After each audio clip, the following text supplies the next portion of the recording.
Luca Nation, continuing on with our National Treasures series, post-national, amazing guests. We're hitting record numbers, and I wanted to just take a moment to thank all of our guests for being so generous with their time, so responsive, so easy to work with. And today we have a thank you to our audience as well, because they're the reason we're able to get these guests, right? And we're able to book them because, you know, we got the best audience in the world. But go ahead. I apologize stepping on your feet as I usually do. Josh Luber from Fanatics. We have him on here, guys. Stranger Things, huge release. The Zero Cool booth came in handy. You could have a seat there. You could enjoy. You could relax. I wanted to talk to Josh today a little bit about his experience at National and maybe kind of what the future holds for Fanatics, what the next 12 months looks like. So, Josh, we've had you on the show before. Record listening audience, podcast. People wanted you back, so thank you for coming back on. Welcome to the Lucas Tigers and Bronze show. Thanks for having me back. I'm sorry I missed you guys at the National, but sounds like you had fun. Sounds like that you at least made functional use of our booth. So I'm glad that we could be of somewhat assistance. We'll keep that as our next year. Can you please provide valet parking and extra parking lots? Hey, and Wi-Fi. So we had Wi-Fi at our booth, and I had specifically asked, I was like, how far out will this reach? There were a couple of deals where I had to bring the dealer back. I was like, hey, look, our booth's right over here. We have Wi-Fi. Let's go back over here just so we can accomplish it. But I swear to God, the number one thing was the bleachers. That was the starting point. It was like, look, people just need a place to sit down. We can figure out what the brand activations are, but I don't know. Maybe next year we'll just provide Wi-Fi, and that'll be the whole thing. And I gotta imagine we would be the everybody would love us if we do that, right? Yeah. Well, listen, it's funny you know. I don't know whether or not you like to take 30 seconds, pat yourself on the back. I tell Andrew to do it all the time because every week it seems like something happens with the podcast that I can't believe happens, and I tell him, "Hey, tell me to lick my elbow. You never tell me to pat myself on the back." So that's a little weird. But so anyway, we've had a bunch of people on.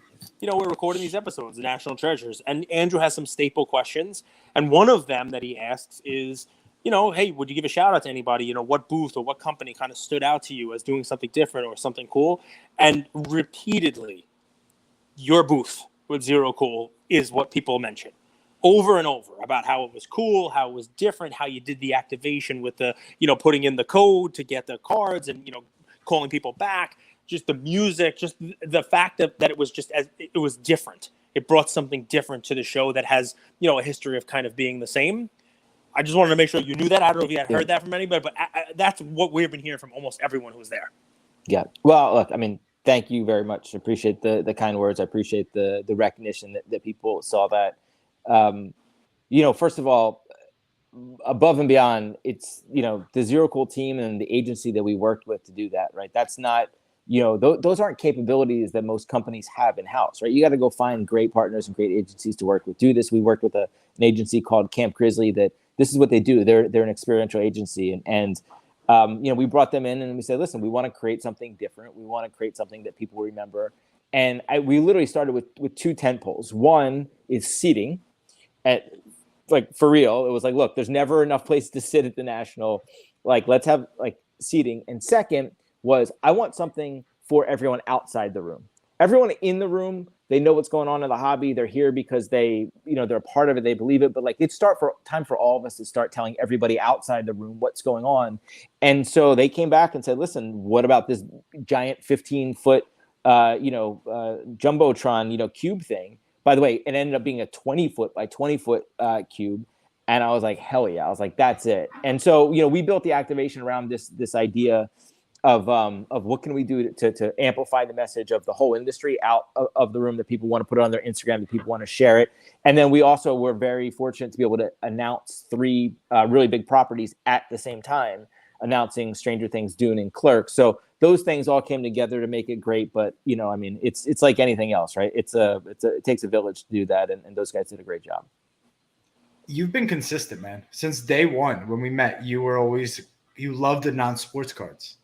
You love non-sport. What is it about? By the way, it's not that I don't love sports cards too. I'm sitting here on my, we're talking on my phone, so I can continue to buy cards on my computer over here, which is there's a.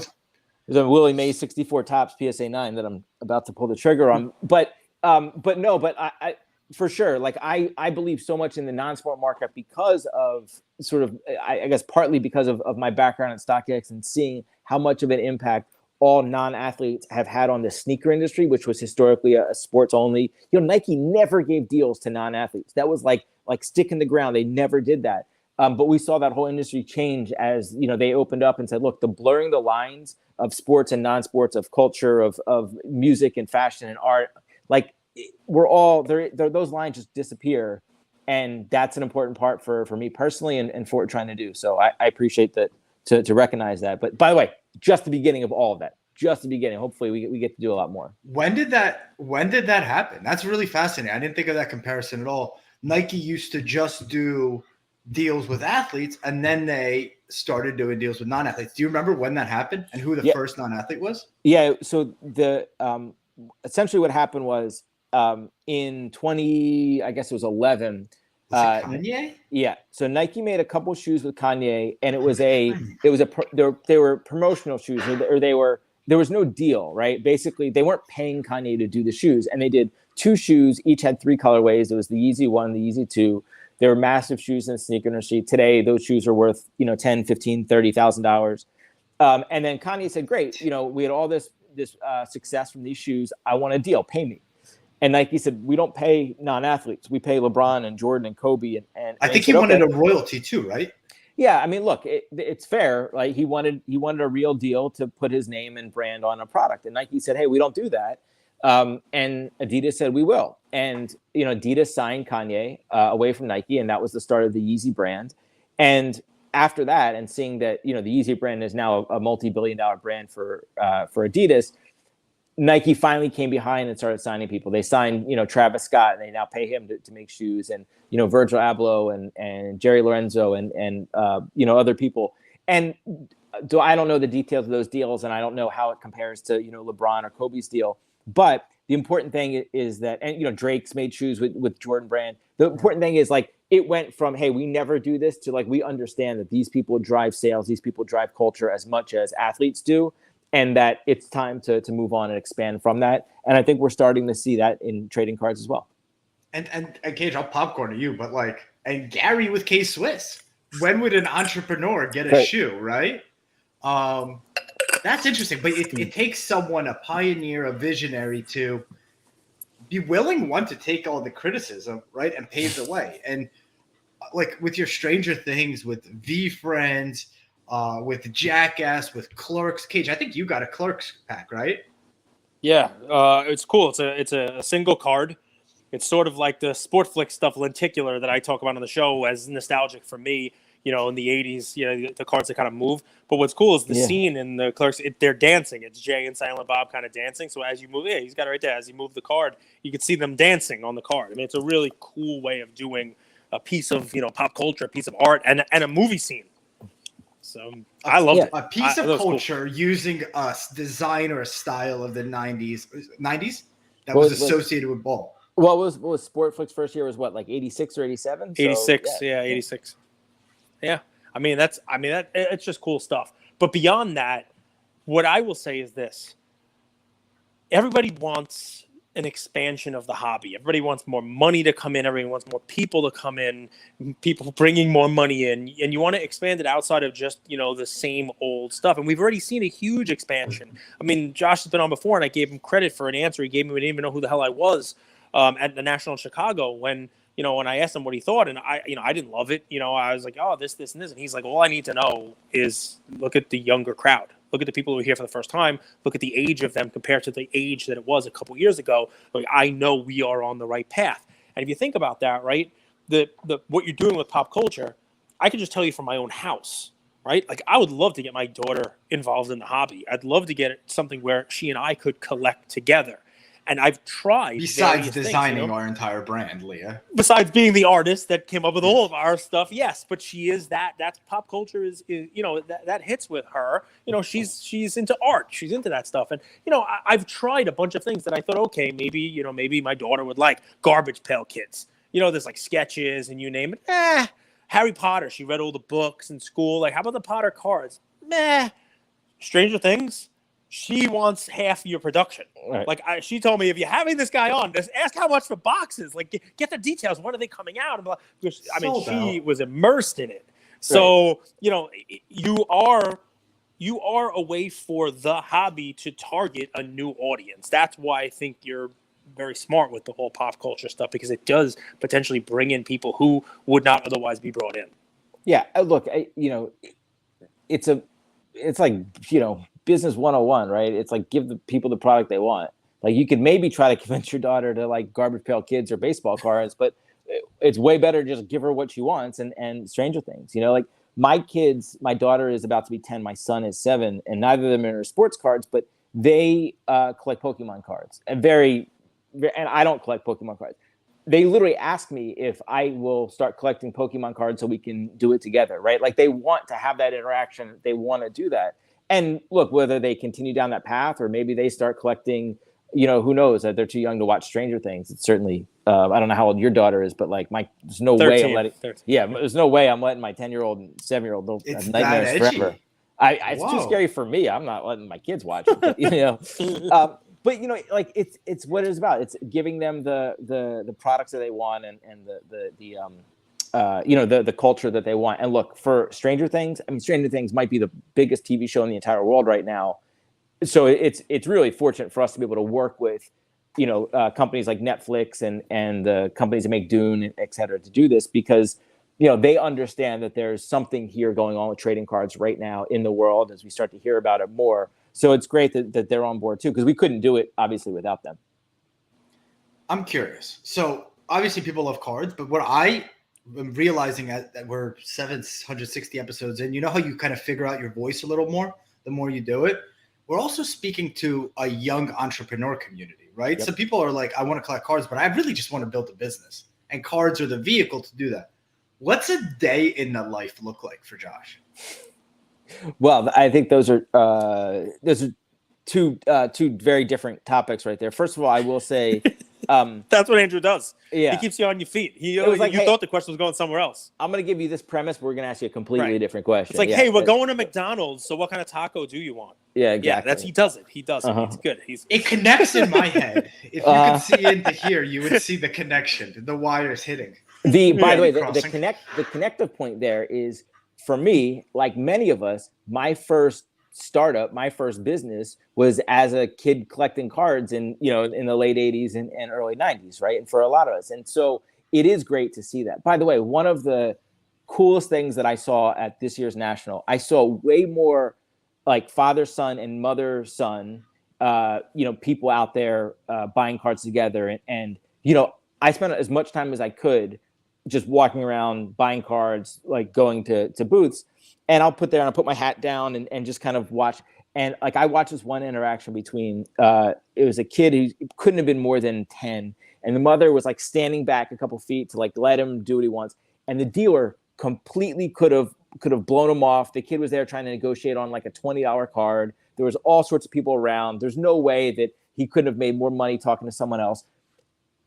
Pretty sure that the dealer sort of let the kid get over on him a little bit and sort of negotiate a couple of dollars off, and it was great. And to watch the whole thing play out, and they went back, and the kid went through his money with his mother, and like that sort of stuff's amazing, right? And by the way, that's what builds not only collectors, but it builds hobbyists and people that are in it. The more that you're engaged from a financial and business level, the more likely you're going to stick around and be part of it, right?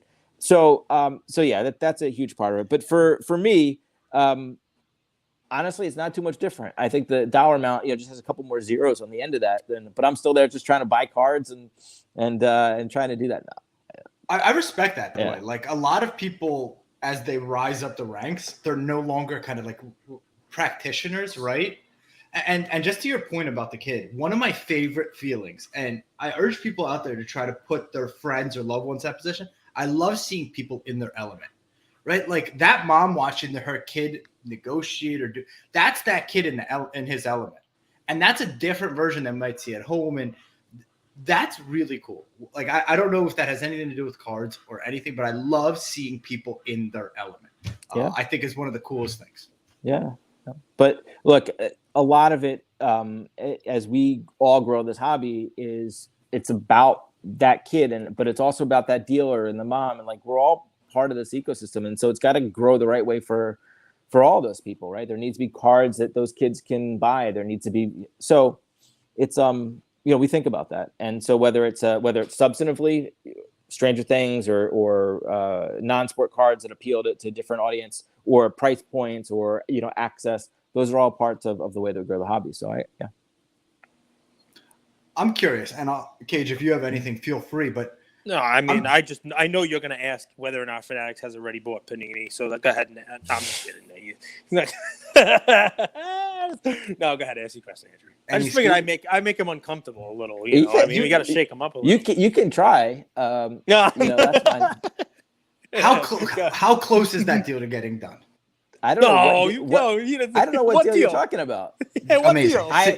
There was a really big Panini deal that went down though, which is that this was my big purchase at the National. Cade Cunningham. Oh, you scooped that from summertime? So this is the one that Adam Rowe pulled, right? So also on the thing, so I don't know if you guys know Adam Rowe of Breakers Row. He let his 5-year-old son pulled this out of a pack. First of all, I don't know exactly why you let your 5-year-old kid open up first of the line Prism, but he did, and his 5-year-old kid pulled this out of a pack, and so I made a deal for it. So that was the big. What did it grade? Big Panini deal that went down. It was a 9. It's a black 101, so it doesn't really matter. But and this is the shimmer, right? So there's the base or non-shimmer black version. But so that was the big Panini deal that went down. I assume that's what you're talking about. That was it. It's exactly. That was the big one. I always ask this. So we're doing this National Treasures series. I always like to give shout outs or flowers for people doing things well. Is there anyone, as you walk the floor, business, influencer, up and coming podcast, whatever, all the way across the board, that was doing things that you wanted to give a flower to, a spotlight to, that they're doing things the right way?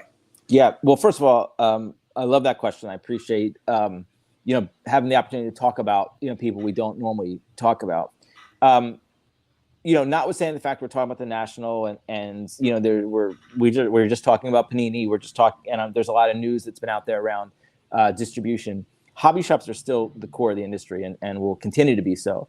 And there were a couple of hobby shops, in particular, Roadshow and Piece of the Game. Those guys are hobby shops, and they showed up as a fully formed, entity, as a real brand with a real experience, and to come. And by the way, they put themselves in the corporate section. They didn't, look, it's fine if most dealers show up and have a table and want to sell cards. That's fine. That's the functional reason you're there. But the brand experience that those two hobby shops created was extraordinary. It was great. And you want to tell him, Andrew? You want to tell him? No, I couldn't elegantly do it. I'll probably mess it up. You do it. So give some credit then. The flower is going to be to basketball card guy, our friend John, who did the branding and the marketing for both of those entities. So if those two stood out to you, it's funny. The common thread between them is that he worked with Beckett and Piece of the Game, and the third one was the Roadshow guys. So it's pretty funny, that those stood out as hey, wow, they came and they really brought it, and they brought a different experience, stepping it up from just not a card store that brought a dollar box and a showcase. They really are becoming the next version of what you'd want to see in in an LCS. It's a little cool. Behind the scenes here for Luca Nation, and we might eventually start doing more behind the scenes content.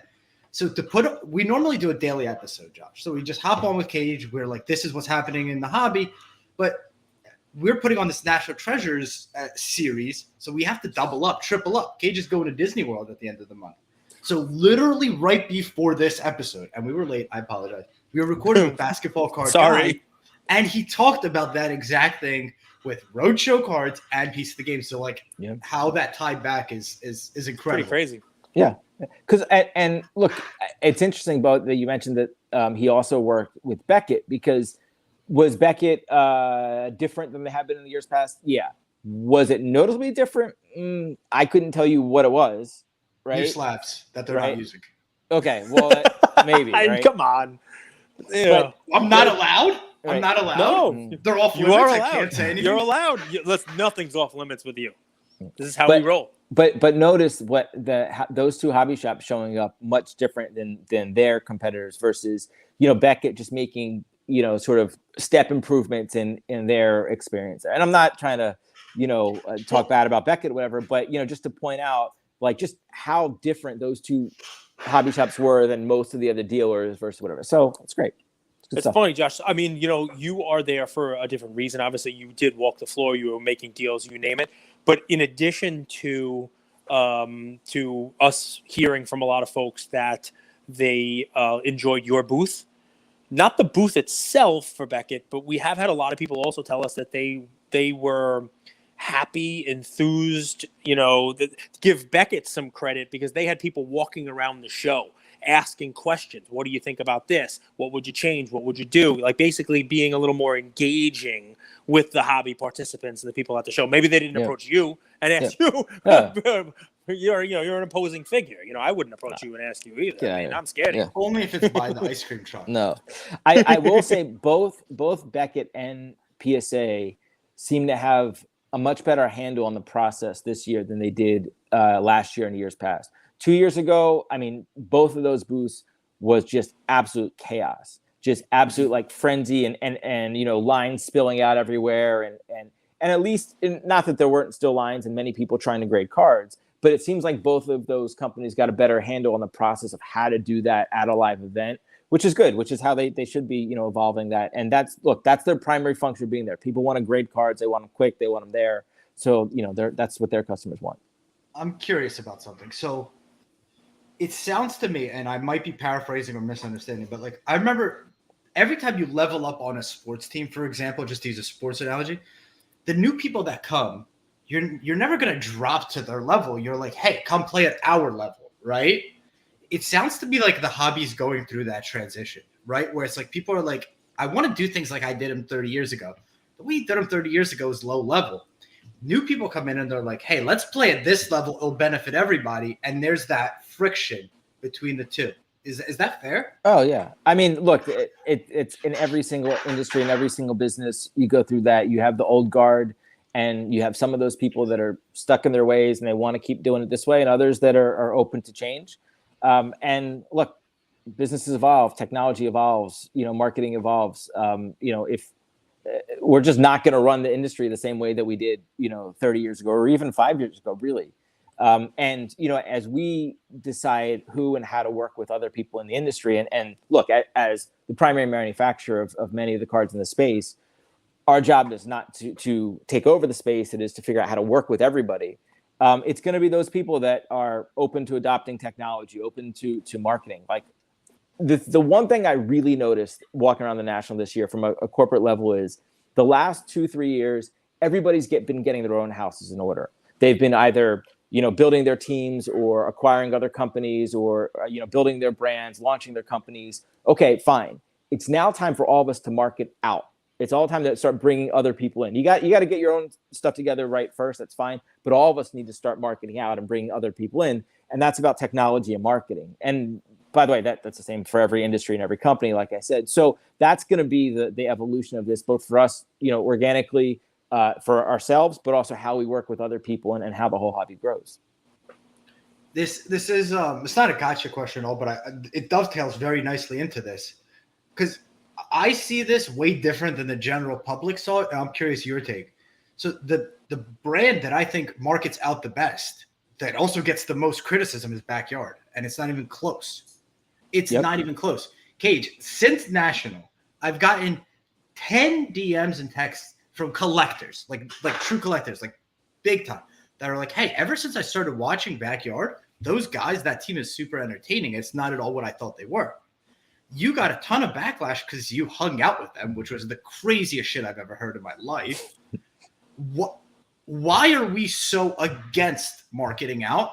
And more importantly, when people do market out really well, why are we like, yo, these guys suck, or girls? Yeah. So, by the way, I appreciate you bringing up and noticing, that Twitter is an interesting place and provides an interesting forum for people to, say whatever they want. It's absolutely crazy sometimes. But monkey throwing feces at each other is a direct quote from Joe Rogan, not my words. I'm gonna put it on a hoodie though. And it's not too far off. It's absolutely nuts. The takes that some of those people will have, but it's a fair question to ask about, how we evolve. And the Backyard Breaks is not dissimilar from Stranger Things or Pokemon or sports cards. It's just a different content for a different audience. And if you like it, great. If you don't, then you can go somewhere else. You don't have to stay there. But everybody goes after the leaders. Everybody goes after the people that are most vocal. And that's okay. That comes a part of it. But I think on the whole, anyone that's bringing in new customers, doing it the right way, is important. And for both me and for the company, we are spending time with not only Backyard, but everyone in the hobby that we can, particularly all the leaders in all the different segments, whether it's breaking or hobby shops or distributors or dealers or whatever it is, because we want to understand who these people are, what's behind the brand, what's behind the business, what they're doing and how they're engaging. And that's how we're going to figure out who to work with. We can't make it from, in a glass, office and just look on the internet. Like, you got to go out there and talk to the people, see their operations, see what they do, talk to those people and figure out why they do the things that they do. And that's an important part of deciding who to work with. So you're meeting with all of the industry leaders within the hobby. You only have one left, clearly, on the content side. There is no close second to Lucas, Tigers, and Bronze. You let us know when you want to sit down and get a look behind the glass here, behind the curtain. This is why we come on the show and talk to you guys and everything else, right? 100%. What are you buying now?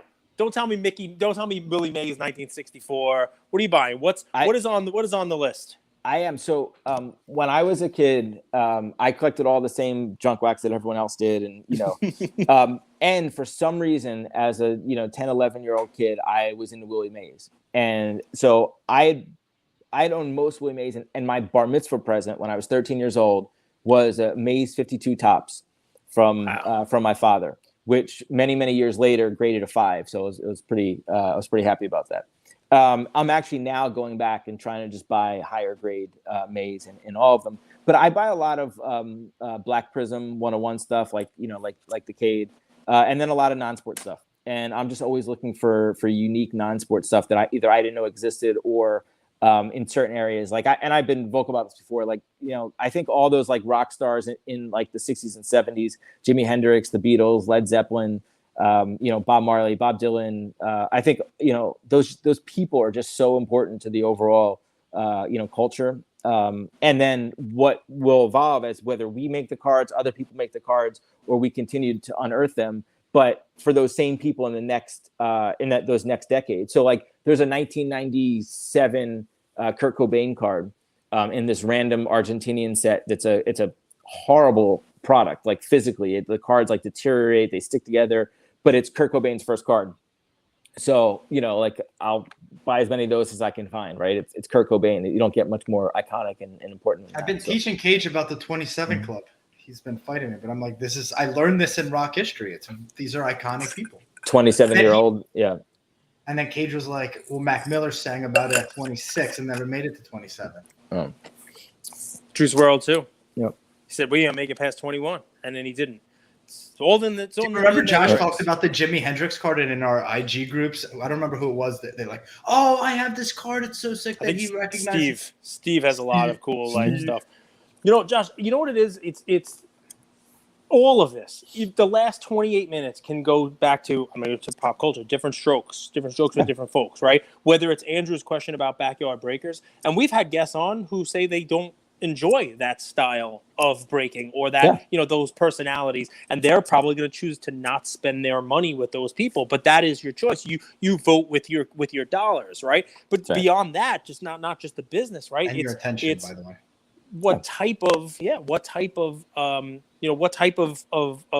piece of hobby collectible you're going to spend your money on, or you're going to spend your time researching. I have a weird kind of pop culture sport thing that I do. I like collecting sport items that have a movie tie to them, right? So that's my own little pop culture and the whole deal. Recently I bought a Type 1 photo of Babe Ruth, but he's wearing an LA uniform. Now, anybody who knows Babe Ruth knows he never played for L.A. And it looks like a Dodgers uniform, and L.A. Dodgers didn't exist in 1927 when this photo was taken. He was playing on a team called the L.A. Angels in a movie called The Babe Comes Home, which is a lost film. Like, there are no copies of it. Like, you can get stills, you can see movie pictures of it, the whole deal. And it's a crazy, love story where he uses too much tobacco, which is cool for my cigar night. But I have this type 1 photo of Babe, rounding third, coming home, about to step on home plate, wearing an LA uniform, and it's pretty cool. And it's got the pop culture tie to it. What about your call out with A League of Their Own? Remember that? Yeah. What's her name? Dottie Henson in the movie, but Dottie Kamashek was the actual player's name. Such and a good movie. About, the Ted Williams card of her, autographed balls of her. Yeah. This gets to the larger point around, like, trading cards are a historical record. Memorabilia obviously as well, but all of this is a historical record and tell a story about a who and a what and a when. And usually it's been the 2015 NBA season, but there's no reason it can't be the story of the Babe Comes Home of that movie or Stranger Things or actually my favorite pickup from the National was I got the only known Ted Lasso card from 2014. Do you guys know this story? No. So but now we're going to. Let's hear it.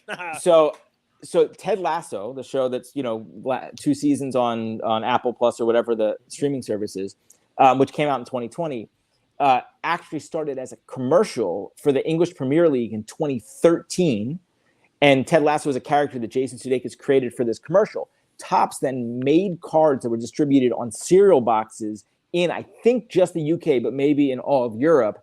And Ted Lasso was one of the cards, and the others were like some commons. And that card, which I've been looking at for a long time, there was one of them that was graded by SGC, and there was a guy that had been trying to sell it to me for like $100,000, of which I clearly was not going to pay.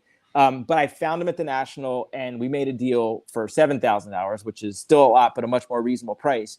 But it's Ted Lasso card from 2014, 6 years before the show was even created. 6 years later, all this content on streaming, I'm sure that they went and said, hey, we have this interesting character, this idea to turn it into a show. And then they did. And then Ted Lasso became what it did. But first of all, just a cool story through the whole thing. But also Ted Lasso is a pretty important part of culture right now. And I think it's going to be, continue on as a really great show. So, Do people, because they know you have money, come at you with crazy high offers and then get mad when you don't buy? Ridiculous. Absolutely ridiculous. And because I buy a lot of 101 and Black Prism stuff, there's really no comp for that anyway. So it's only a function of the fact that I buy enough of it to know sort of what it might go for if it went for market or whatever. But yeah, there's a lot of people that either assume that, and I'm like, $100,000. I'm like, put it on gold and I'll buy it for, $5,000 when it goes. So run it. That's what they say to me on my Whatnot channel. Run it. That's right. Don't be a big question. First off, we have a nutty fan, but he's gonna love that I asked this question. He loves that you got bar mitzvah. That's already a bonus point for him. But he says cards are never gonna be hanging at the Louvre next to Mona Lisa and then a bunch of other names that I can't pronounce. What do you make of that? What do you think of? It's pronounced Picasso. Say it with me. Picasso, Mona Lisa, and Van Gogh. I think that absolutely that becomes a possibility. Look at the Honus Wagner. Look at the 52 top.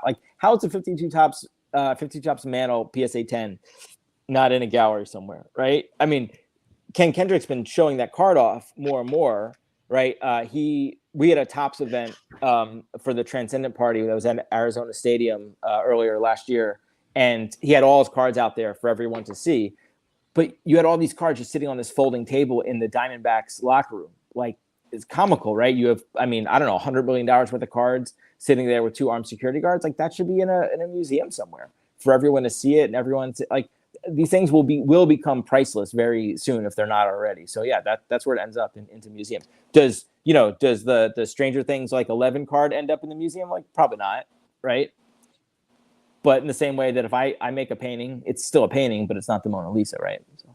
It's hard to know what will be in a museum 50 years ago. right? Like there was a cool Twitter thread. I can't remember, but it was talking about how the Mona Lisa wasn't even the Mona Lisa until like the 1900s. Yeah, right? yeah. It just I think someone stole it and then they brought it back. It was a fascinating Twitter thread actually on it. I don't like the word goals, but like vision. What would be the vision for Fanatics coming out of National? Well, Fanatics today, there's, two brands with Topps and Zero Cool. But internally, Candy Digital, which is the NFT company, is also part of Fanatics Collectibles. And obviously, eventually, we'll have the basketball and football licenses as well. So as we continue to have more licenses and create more products, look, at the highest level, we have to bring more people into the hobby, right? We have to become a marketing company, a technology company, the things I talked about. But I just have to double down on what I said earlier, which is that we have to figure out how to work with the rest of the hobby. The experience of being a collector is a continuum, right? From the research, the purchase, to opening a pack, to grading it, to buying it, or to selling it, to buying something else, like that process. And there's a lot of really good companies that have taken shape in those spaces. Not only the grading companies, but you're starting to see the data analytics companies become a lot more robust. You're starting to see, how many apps were at the National that were talking about, image recognition to identify the cards, right? There's just a lot of that functionality that starts to get built out. And does the first version of those companies work? Usually not. Usually it's a second or third or the second company that steps in. But everybody recognizes that all of that functionality is necessary for the whole ecosystem to function better and grow. And so we just have to figure out the right way to support that, across, and whether it's hobby shops or startups or whatever it is. But, because we're not going anywhere and we'll continue to sell cards. But the only way that we sell a lot more product and become a much more successful company is if the whole industry grows, right? We can't do that on our own. So that's the goal. Usually Cage is the $1 billion idea, man, but I actually got one. Fanatics Combinator. Y Combinator took all those companies to the next level. There's a lot of people in the hobby that have good ideas that execute like shit, if I can be honest. And I love all you guys. Yeah. I'm one of the shitty executors, but I'm learning. No, that's actually a really good idea. But it also gets to my earlier statement that everyone's getting their own house in order, and we got to figure out how to mark it out. We're in the same place, right? We took 5 companies and smashed them together between Fanatics Commerce, Topps, Zero Cool, and Candy Digital. And so there's more stuff going on beneath the surface just to get the organizations right than there are what people see that we're doing. So we'll slowly start to get to the point that we can do things. And, is creating Fanatics Combinator the top of the priority list? Probably not. But it's a good idea that at some point, somebody needs to do, which is to be able to support the startups that are happening in the industry. And show me the incentives and show me the outcome, right? Now our incentives are aligned and we're going the same direction. I think oftentimes we feel like we are in direct competition. And I think from that is where the venom comes. Yeah. You heard it here first, guys. Fanatics, they're going to do a flex capacitor and everything's going to be awesome. It's going to be great. Everybody submit their applications for Fanatics Combinator to you guys. So email in and you guys will be the first the layer. I am an incredible SDR. My qualifying skills, budget, authority, need, timeline. Next question. But I guess they're not buying anything. I have one more question, but Cage, anything from you? Because it's actually, this is going to involve you. Oh, nice. I can't wait. And if you guys are not digital guys, tune out. You have plenty of amazing other episodes. One of the challenges of digital for me is knowing which platform, not only which person is going to be the winner. So I like basketball, but I don't know if Top Shot's going to be the winner. I autograph, Candy Digital, Panini Direct. Do I go to OpenSea? Help me navigate that, and then we'll get the Cage's idea, because Cage was doing an awesome panel on the stage talking about how to get people, how to market out to the hobby to bring them into digital. Yeah, if you're using digital to mean, sort of NFTs and the evolution of digital cards, which some will take the form of NFTs, some will be app-based as exists today. You got to think of the NFT landscape the way that, the internet was in 1991, 1992, which is that, it existed, but the only people that used them were, people deep in the space, that were deep in the computer world. It wasn't a consumer product. The only reason that consumers are even engaging with NFTs at this time is because the very nature of them is a consumer product, and there's so many more people that feel comfortable engaging with what would traditionally be just sort of like tech nerd land, right? Of say, hey, we will look back and it will be night and day. Like think about like early websites and how you interacted with them versus the way we interact with websites and apps today. So like we would get a call and we would be logged off the internet. Yeah. Oh, I mean, absolutely. Right. Or, you download a picture. It was like a naked picture of Cindy Crawford. And it would take like, 14 minutes to download your swimsuit picture. Right. I had AIM and I got a girlfriend in high school and I put her in my profile. And then the next day we broke up. So I removed her from my profile. That was AIM. Hey, that's right. So, which is a way of like those companies and those platforms will evolve, and it will be like the winners will evolve. And so, which is a long way of saying, if you are engaging with any of those products or platforms today, just know there's a lot of risk because we're so early in that adoption curve from a technology standpoint that you just have to understand that it's high risk. There's no way to know who's going to win at this point for those platforms. That's just how it is. I feel comfortable. I mean, you don't run Candy Digital, but I've given this idea to Panini now for over a year, and they have not done it, and to their own detriment. So feel free to pass this on to the folks at Candy, because the winning platform will be the one that actually does this. If you really want to bring the physical collectors into digital, what please you send have me to an do email and I will qualify this business under Fanatics Incubator. Okay, it's part of the incubator. You got it. It's so here's the thing. You have to take something that one of the brands puts out. When I present this to Panini, and I can switch it to Topps, what's an iconic Topps subset, Andrew? What's something that's in Topps, that people love? So, I mean, that's a parallel. But let's just use like Color Blast, or use a Kaboom as an example for Panini, right? And then you can come up with a Topps, comp, right, on one of their products if you like. So Kaboom, what I said Panini needs to do is this year they need to not put Kaboom in a physical product or Color Blast in a physical product. Just take it out. Don't put it in a physical product. Only put it in the digital product. Only digital, and keep it rare. A limited numbered edition. Maybe each one of the Kabooms is numbered to 50, right? It's only in digital. You can only get in digital. Maybe there's even 100, but then there's one that's a challenge, like you got to get all of the 100, and then you get this one that's out of 50, whatever it is. But then you set a date, an ex-dividend date, let's call it, like with stocks, right? This is the date that we take a snapshot. You're in the NFT world. You know what that means, right? It's when somebody's going to get dropped. They're going to get airdropped something, whether it's ApeCoin or, a secondary offering, whatever it may be. If you have this, you take a snapshot of the wallet, and the 50 people who own the LeBron Kaboom, number 1 of 50, 2 of 50, they get a physical version of that card. So now those cards start to trickle onto eBay, onto Golden Auctions, onto PWCC, and people are like, wait a second. There's a 2023 Kaboom. There's a LeBron Kaboom 2023, and it's numbered. And this one here is number 23 out of 50. Where the hell did that come from? Well, right. The only way you were able to get it is you got the digital version, and then that Candy or Panini gave that. The owner of that digital one got the physical one.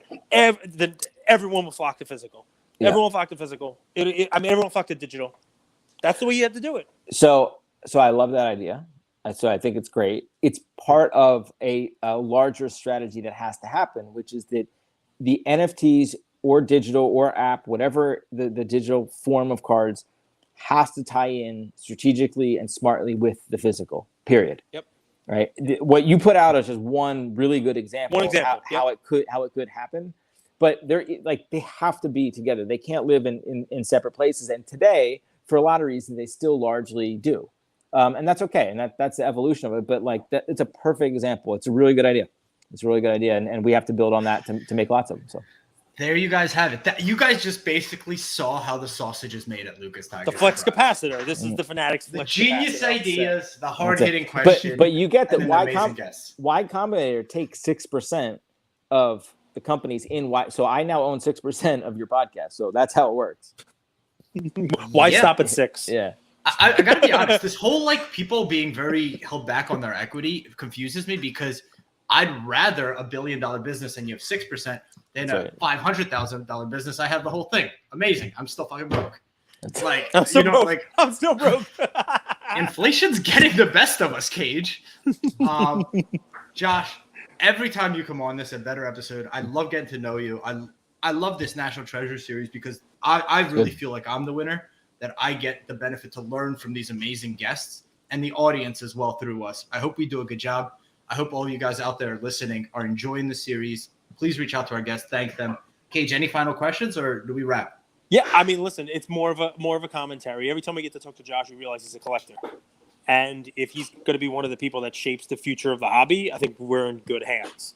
But my only kind of question for you is, when can I buy Stranger Things for my daughter? We haven't set the date yet. It's either going to be towards the end of this year or beginning of next, but hopefully we'll start announcing them soon. But once it comes out, there will hopefully be a lot of different options, so that there should at least be something that will be easy for you to get to your daughter. And like Stranger Things is a big product, right? Like this is going to be a long-term relationship for us and for those products. So yeah. Good. Appreciate that. Thank you. Thanks for having me on, guys. I appreciate it. Thank you, Josh. It's always fun. Thank you, AC, who's the hardest working assistant in the game. That is so easy to work with you. Shout out to you, AC. She's head of all PR and comms. She's awesome. Is that right? Yeah. She does phenomenal work and also make sure that I show up and do my part here, but she does all the real work. So does she want 6% of the podcast too? Because we need one of those also. We need. Let's go. Not letting her go. She's staying over here. So thank you all for listening to another episode of Lucas, Tigers, and Bronzo My. I wanted to tell you about a new service that we have starting as of today, and I'm really, really excited to bring it to you guys. So as a part of our partnership with SGC, we got 50 free submissions every single month, and many of you have taken advantage of that. And it's amazing that we could have the opportunity to 650 episodes, 675 episodes in, to go ahead and give back to our community. As people were sending those cards in, they asked, can we send 5, 10, 20 more cards to you guys? We'll pay for it, but we wanted them graded with SGC. You guys know SGC is turning cards around in 13 to 14 business days, have incredible customer service, and their secondary market values are going up day after day after day. And that's exciting for the hobby and exciting for the grading landscape. So we didn't want to just rush into it. We wanted to do it right. And what we did was I relocated here to Boca Raton, Florida. I opened up a P.O. box maybe 5 minutes away from SGC, and I will be hand delivering and hand picking up the cards. So you don't have to worry about anyone else touching your cards. It will be me, and I will update you every step of the way. So here's how it's going to work. I'm going to personally pick up the cards from a P.O. box, prep them, new card saver, new penny sleeve, and deliver them to SGC every single Tuesday. Why Tuesday? Well, it lets the stragglers over the weekend come back through on Monday and gives me a day to prep, and it basically gives SGC the entire week to work on grading those cards. Once your cards pop, only then at the end of the process will you be paying for the service. It's $25 per card, simple as that, and the turnaround times have never been faster. We're hearing right now 13, 14, less than 20 business days. So there it is. 9170 Glades Road, number 135 is the P.O. Box in Boca Raton, Florida, 33434. 9170 Glades Road, number 135, Boca Raton, Florida, 33434. Of course, you could shoot me an email or shoot me a text anytime, and I'm always available. Many of you already have my email. It's iamandrewgoldberg@gmail.com. or my cell phone number, 215-519-9154. Reach out with any questions. I could walk you through the process. I've hopped on the call with quite a few of you, and I'm happy to do that. Love you, Luca Nation.